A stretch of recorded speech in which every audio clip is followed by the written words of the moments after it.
पाकिस्तानी सेना भारत की पश्चिमी सीमाओं पर इकट्ठा हो रही थी, क्योंकि पाकिस्तान के जनरल्स का इरादा था कि पूर्वी पाकिस्तान की सुरक्षा के लिए भारत की पश्चिमी सरहदों पर हमला किया जाए, ताकि भारतीय सेना उस तरफ उलझ जाए और वो पूर्व में दखल ना दे सके। उन्हें लग रहा था कि इस तरह से भारत के पास ऐसे साधन नहीं बचेंगे कि वो पूर्वी पाकिस्तान के इलाकों पर कब्जा कर सके। काफी मुश्किल चुनौती का सामना करना पड़ा उन्हें। पाकिस्तानी टैंक्स जो जैसलमेर जाने वाली सड़क पर था और वो आगे बढ़ती पाकिस्तानी सेना के निशाने पर था, मगर भारत के मिलिट्री कमांडर्स ने 23 पंजाब की अल्फा कंपनी में थे। उन्हें लोंगेवाला के उस सरहदी पोस्ट पर अक्टूबर 1971 में भेजा गया था।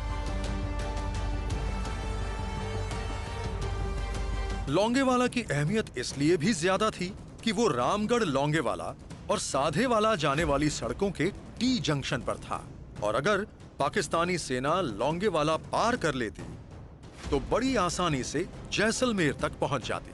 जब मेजर चांदपुरी ने लोंगेवाला पोस्ट की कमान संभाली तो उनके साथ सिर्फ 100 जवान थे और उनके डेप्यूटी थे एक युवा लेफ्टिनेंट धर्मवीर जो उनके कंपनी ऑफिसर थे। उनके अलावा वहां कुछ बहादुर और दिलेर जेसीओज और एनसीओज भी थे जो किसी भी आर्मी यूनिट में जूनियर लीडर होते हैं। बात जहां तक हथियारों और एम्यूनिशन की थी तो भारतीय सेना के इन्फेंट्री के जाबाजों के पास हाथ में पकड़े जाने वाले हथियार थे और मेजर चांदपुरी के जवानों के पास 2 जीप थीं जिनके ऊपर एंटी टैंक गन्स लगी थीं। साथ में खतरनाक और सटीक 106 mm RCL के अलावा बड़ी संख्या में मोटर्स और एंटी टैंक माइंस भी थी, और एक ऐसी टीम भी जो वो बारूदी सुरंगें बिछा सके। इन हथियारों के दम पर ही मेजर चांदपुरी ने अपने जवानों के साथ उस रात पाकिस्तानी हमले का करारा जवाब दिया, जबकि उनके मुकाबले पाकिस्तानी सेना की तादाद बहुत ज्यादा थी, क्योंकि उनके पास 3000 जवानों वाली एक इन्फेंट्री ब्रिगेड थी जिसमें 4 बटालियंस थी और उनकी मदद के लिए T-59 टैंक्स की पूरी टैंक रेजिमेंट थे। जवानों को कहीं ले जाने के लिए मैकेनाइज्ड व्हीकल्स के अलावा 2 जर्मन शेपर्ड कुत्ते भी थे जो बारूदी सुरंगों को सूंघ लेते थे। बड़ी बात यह थी कि पाकिस्तानी मीडियम आर्टिलरी की रेंज 25 किलोमीटर थी। युद्ध के दौरान सबसे बड़ी लड़ाई लोंगेवाला में हुई, क्योंकि सरहद पर किसी और जगह पर पाकिस्तान ने उतना जोरदार हमला नहीं किया था जितना यहाँ किया। पाकिस्तान का इरादा था राजस्थान सेक्टर के बड़े से बड़े इलाके पर कब्जा करके बांग्लादेश में हुए नुकसान की भरपाई करना। पाकिस्तान रात में हमला करने वाला था, इसलिए उसने अपनी वायुसेना को उस वक्त एक्टिवेट नहीं किया था। चांदपुरी अपनी पोस्ट के एक-एक विकेट में जाकर अपने जवानों का हौसला बढ़ाने लगे और उन्हें पोस्ट पर चारों तरफ से हो रहे पाकिस्तानियों के हमलों का मुंह तोड़ जवाब देने के लिए उत्साहित करते रहे।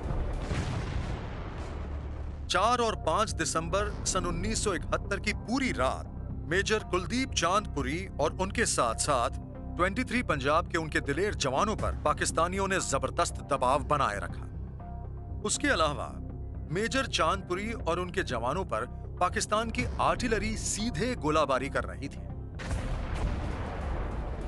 और मोटर्स दाग रही थी, और ये हमले वो टैंक्स और आर्मर्ड व्हीकल्स से कर रही थी। लेकिन भारतीय सेना ने हार नहीं मानी।